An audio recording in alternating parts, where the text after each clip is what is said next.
Hi, my name is Gentil-Kraatz, and this is my oral presentation for the module Sustainable Prospects. As the first module unfolded, it became clear I wanted to explore the theme of racism, to better understand what it was all about and to understand what other people had been through. In the first module, I focused on researching the topic by reading books and interviewing people, and I photographed them in local parks. I decided to dedicate my first portfolio in progress to the Black experience. My aim was to offer the possibility of a debate and the possibility to reflect on the topic. I entitled my initial portfolio in progress Reflections on Racism, reflections that I collected by interviewing people, and reflections that I wanted to trigger in the viewers. My initial intent as I started this photo project was to research the topic, but I soon realized that I was becoming an activist photographer. As the American photographer Marie-Hélène Mark pointed out, "No, I don't think you're ever an objective observer. By making a frame, you're being selective. Then you edit the pictures you want published, and you're being selective again. You develop a point of view that you want to express, you try to go into a situation with an open mind, but then you form an opinion, and then you express it in your photographs." During this module, it became clear that I wanted to fight racism. I wanted to raise awareness on what people were going through, and I wanted to question the current situation, for example, the way history is taught in British schools. The theme of racism hasn't been an easy one to research. Many people refused to talk as they had been through deeply upsetting racist events.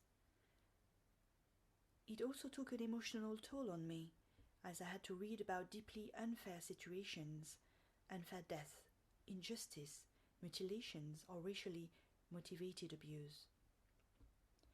And I started to feel depressed. However, I decided to persevere and expand the work to be able to, at some point, organize an exhibition or publish a book. During this module, my focus is on the Chinese experience. Recently, I've noticed on social networks some anti-Chinese comments may be triggered by the pandemic that started in China. I even received an unsolicited copy of a far-right newspaper trying to steer anti-Chinese sentiment.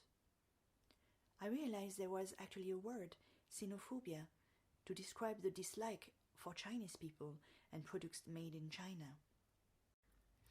I joined several Facebook groups like Race Talk or the Racial Justice Collaborative and reached out to a few community leaders to find Chinese participants.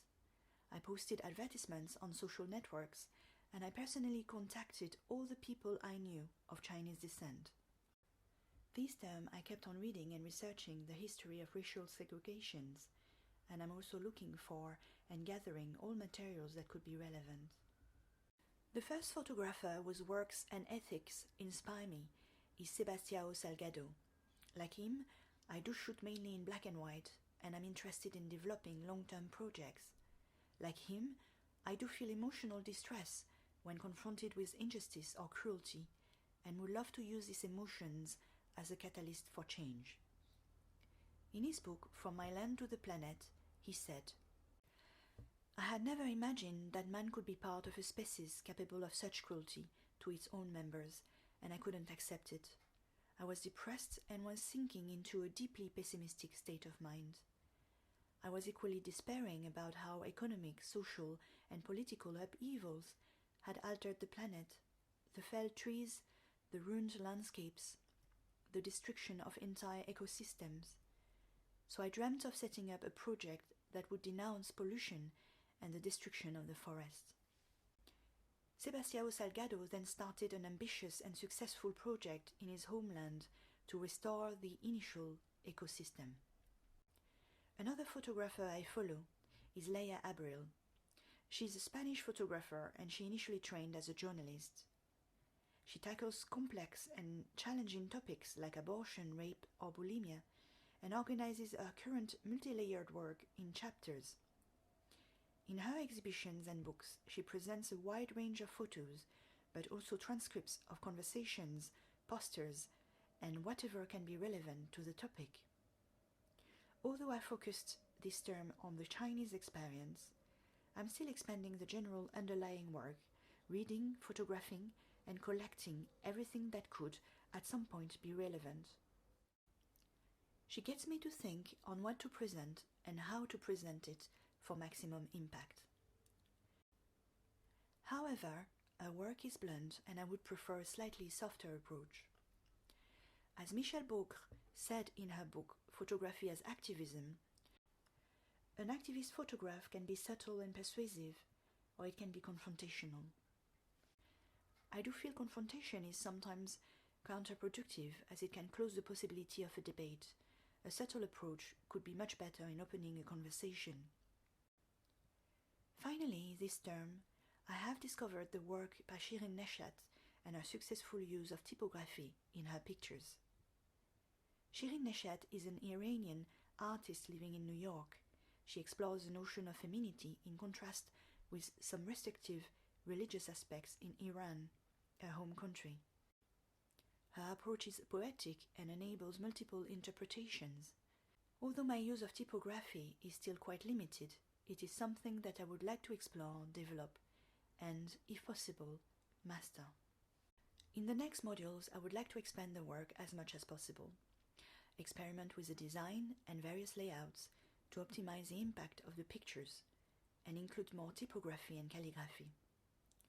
I would love to explore the various ways I could share the pictures, not just in a book, but maybe on billboards, in exhibitions or events. Last module, I discovered the work by Bärbel Braun, a German artist, and I became interested in the way she handmade and sold 50 copies of her photo book.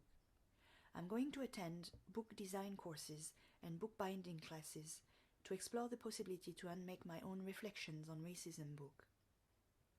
A friend in Romania has just started a publishing company, and once I have enough pictures, I could also see if there is any possibility to publish a photo book at a reduced cost without compromising on quality and design. I'm part of a collective of artists called the Holborn Group, and we have regular group exhibitions, and I will definitely exhibit some pictures. However, I do feel this photo project deserves a solo exhibition, and I will see how and where this will be possible. My aim is to develop as an artist, but I would also be interested to work as a social documentary photographer, to be part of the change I want to see. Thank you for listening.